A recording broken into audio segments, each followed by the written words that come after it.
Some children are invisible to the world, left to struggle in silence. But one teacher refuses to give up. She steps into their lives with patience, courage, and heart, determined to show them that someone truly cares. This is a true story of hope, resilience, and the power of never giving up on a child. Hello everyone, welcome to ScreenVille. Today we're diving into Beyond the Blackboard, a heartwarming true story of a teacher who changes the lives of children most people have given up on. The story begins by showing a girl named Stacy. From a young age, she had dreamed of becoming a teacher. However, she had to drop out of school when she was only 16 years old. 8 years later, in January 1994, she applies for a teaching position at a school in Salt Lake City. She has just graduated. The 24-year-old Stacy tells the school district's HR representative, Dr. Ross, in her interview that she had wanted to be a school teacher since childhood and that she loves teaching deeply. She is a dedicated worker. Dr. Ross is impressed by Stacy's confidence and her words. He hires Stacy to teach children from 1st to 6th grade. However, this school didn't have a real name. The government had established it to educate homeless children. Stacy was overjoyed that she was going to make an important contribution to society. After finishing her administrative work, Stacy returns home. Stacy has 2 young children with whom she lives very happily. Her husband, Greg, is very supportive. He always stands by his wife. The next day, Stacy arrives at the school. She feels uneasy seeing the place filled with people who were homeless and cut off from society. She had expected to meet a principal or someone in charge, but soon realized no such role existed here. A man named Johnny brings her inside. Then she sees the woman she is replacing, named Miss Trumbull. The classroom looked like a disaster zone had hit it. Stacy asks Miss Trumbull about the students. Miss Trumbull says, "It's recess now. They're all outside." She gives Stacy the door lock and key and says, "There's no principal or counselor here, so the students and discipline are entirely your responsibility. I'll just say this, give them their meals on time, and when they get noisy, just turn on the TV. Don't let them out on the street. Just do that much." Then Stacy asks, "Where are the books?" Miss Trumbull looks at Stacy and gestures towards books. When Stacy asks her about textbooks, Miss Trumbull says, "There's no curriculum here, no homework.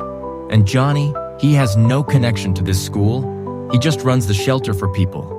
I know, this isn't teaching. It's a form of babysitting. Their parents don't support them either. So please, handle everything well. I'm leaving." Without providing any clear instructions, Miss Trumbull leaves. Stacy then calls the children inside. One was smoking a cigarette, which she quickly stopped. To connect with them, Stacy introduces herself warmly.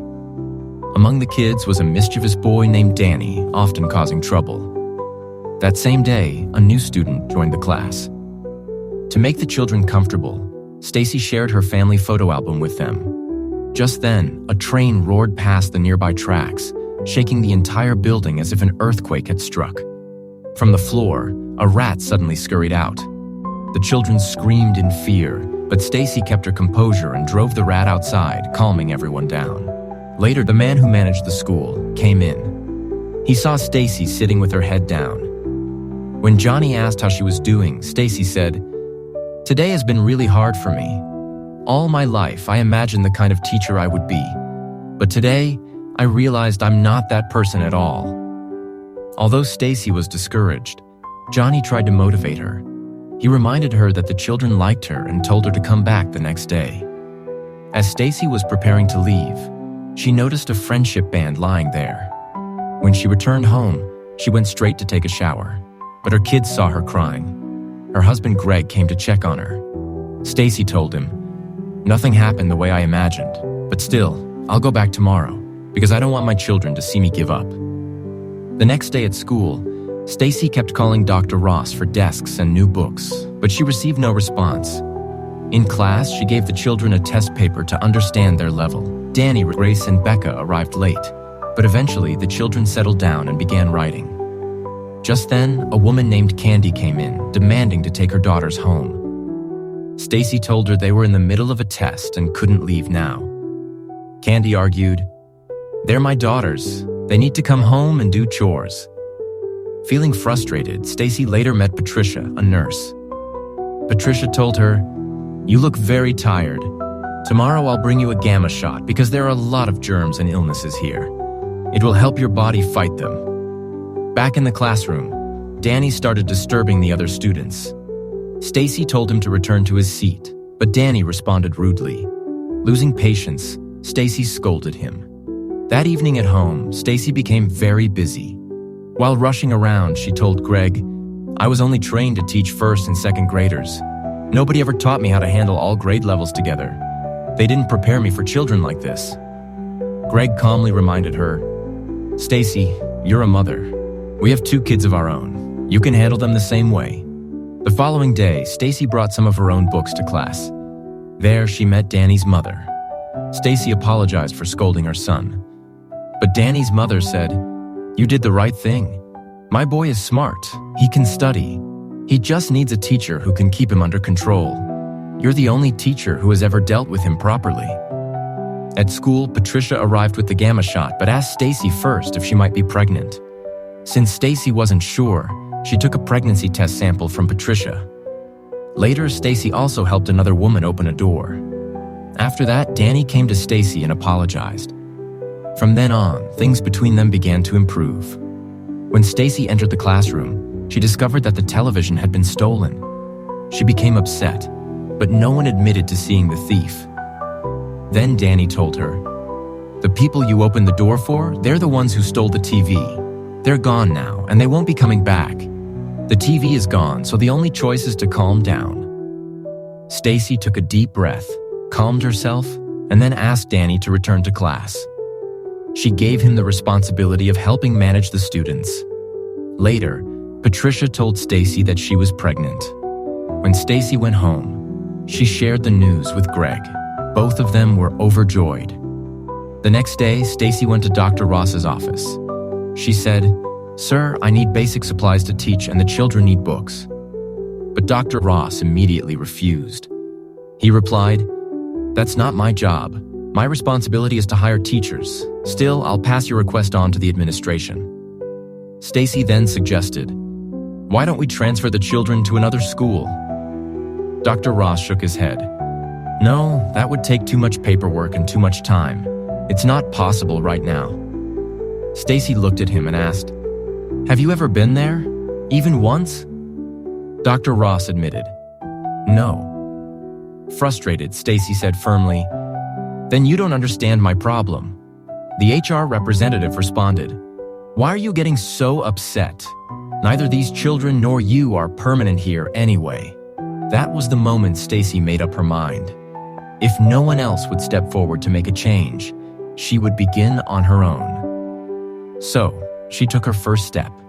Stacy carried paint cans and other supplies to the school and began cleaning the classroom all by herself. Soon after, a man named Joe arrived and helped her paint the walls. Maria, one of the students, pitched in too, scrubbing the blackboard clean.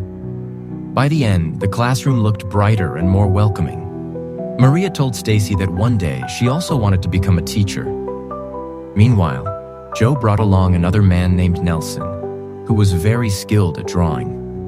Nelson painted beautiful pictures that transformed the classroom into a more inspiring space. Overjoyed, Stacy returned home and asked Greg for his truck. The following day, she brought many supplies to class for the children. Some of the mothers also came to help her, knowing the government would never provide these things. Stacy was doing it all selflessly, with no expectation of reward. Stacy woke up early, got her own children ready, and sent them off to school. Then she headed toward the shelter school. She arrived before time, woke up the children there, and brought them to class on time. When the children entered the classroom, they were amazed. For the first time, the room looked so beautiful and organized.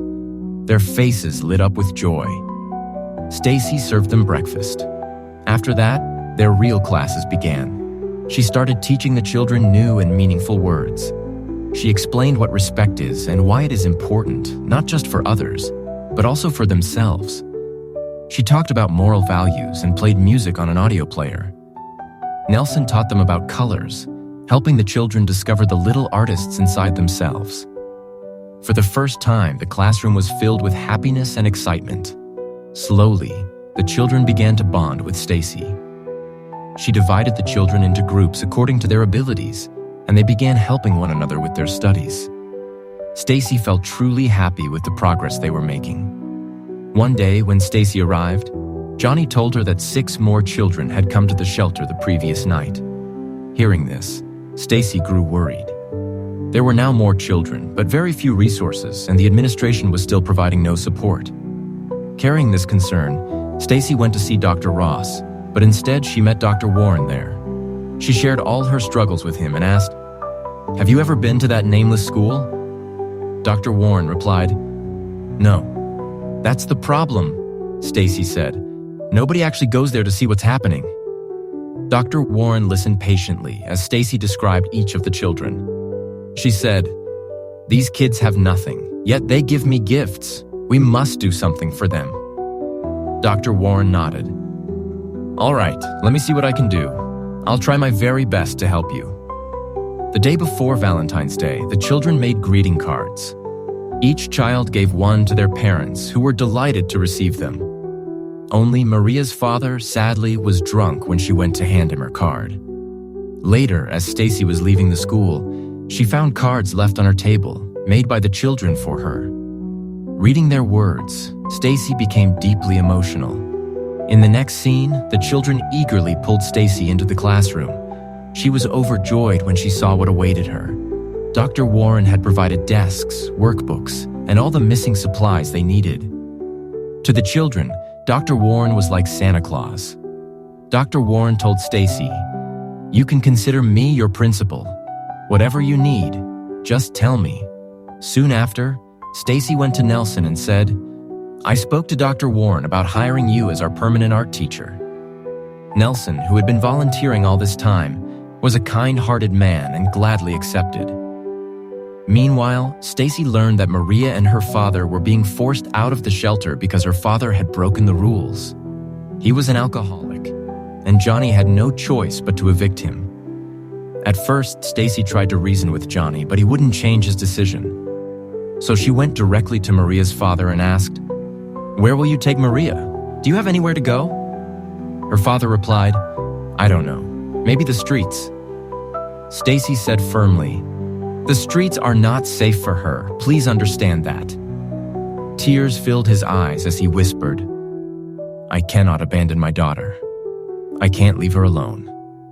Stacy comforted him and said, "Until you have a stable job and a safe place to stay, Maria will be with me. And I promise you, I will take full care of her." She gave him her home phone number and told him, "You can call me anytime." That night, Stacy brought Maria home. After dinner, Greg looked at her and asked, "Are you sure her father will come back for her?" Stacy replied, "Of course he will."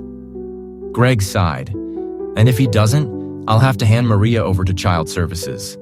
We don't have legal authority to keep her." Stacy answered firmly, "Do you really want me to separate them legally just because they have nowhere to live? People don't understand. There's no Superman coming to solve their problems. They have to solve them themselves. But this is my class, so it's my responsibility." Greg smiled and said, "I'm glad you care enough to help them." The next day at school, Patricia suggested that Stacy hold a parent-teacher meeting so that parents could also support their children's learning. Stacy gathered the parents and said, "You are the parents. You can help your children with their homework. We will turn this hall into a study hall, but I'll need your support." The parents were very happy with this decision. Soon, Stacy noticed that one mother, Candy, could not read. She even had her daughter filling out job forms for her. Stacy sat with her and gently explained how important it was for her, too, to learn to read. She began teaching Candy alongside her daughter. Summer eventually arrived. Stacy told Greg, "Summer is here. I should do something special for the children." Greg asked, "Will you be paid for it?" Stacy shook her head. "No, but the kids need sports and fun too." Together, Stacy and Greg planned a summer program for the children at the shelter. Dr. Warren brought a piano and other supplies. Greg taught the children how to play baseball. The kids played music, sang, and enjoyed themselves. The school and shelter atmosphere had completely transformed. Smiles and laughter were everywhere. Through her dedication and love, Stacy had brought about a real change in their lives. One day, during a baseball game, Maria's father arrived. Maria was overjoyed to see him again. Watching this, Stacy spoke to Johnny and pleaded with him to let Maria's father stay at the shelter. He had been living in his truck for weeks. At first, Johnny refused, but Stacy convinced him. Later, the kids presented their projects to their parents, proudly sharing what they had learned. But once again, Maria was missing. Concerned, Stacy went to the shelter to look for her. There, she found a small note left behind by Maria. When Stacy showed it to Johnny, he simply said, "I know, this is how it works. People stay here only until they can stand on their own feet." Not long after, Stacy herself had to leave because her delivery date was drawing near. The children were heartbroken, especially Danny. Stacy comforted him, saying, "Danny, you're the oldest here. There's a leader inside you. Don't be sad. You have to be strong." With that, Stacy said goodbye and left. Soon after, Stacy gave birth to a baby girl named Mackenzie. The children from her school all came to the hospital to see her. A new teacher was later assigned to the class, and she too turned out to be kind and dedicated. One afternoon, Stacy received a phone call from Maria. Excited, she asked, "Where are you?" Maria replied, "I'm with my grandmother in Arizona, and I've started junior high school. I just wanted to remind you that I haven't forgotten you." Stacy's eyes filled with emotion as she answered, "And I haven't forgotten you either. Go to school every day, study well, and keep talking to me." Later, Stacy met Dr. Warren, who told her how well the school was doing. Hearing this filled Stacy with joy, knowing the children were finally receiving the education they deserved. Back home, Stacy looked through the photos of all her students. She turned to Greg and said softly, "Maybe my work isn't finished yet." She returned to the school, where the children welcomed her with open arms. In the final scene, everyone gathered together, listening to the sound of the piano, united in a hope and joy. The film ends by showing that in 1987, the McKinney-Vento Homeless Act was passed, giving homeless children the right to education. In 1988, a school for homeless children was built in Salt Lake City, where Stacy continued teaching for 8 more years. In 1995, she was honored with the National Jefferson Award for her extraordinary service to society. Beyond her classroom, Stacy dedicated her life to promoting education and community service across the country. She later wrote a book about her journey titled, "Nobody Don't Love Nobody." If this story touched your heart, don't forget to like, share, and subscribe to ScreenVille. Stay with us for more inspiring stories that show why courage, kindness, and hope always make a difference.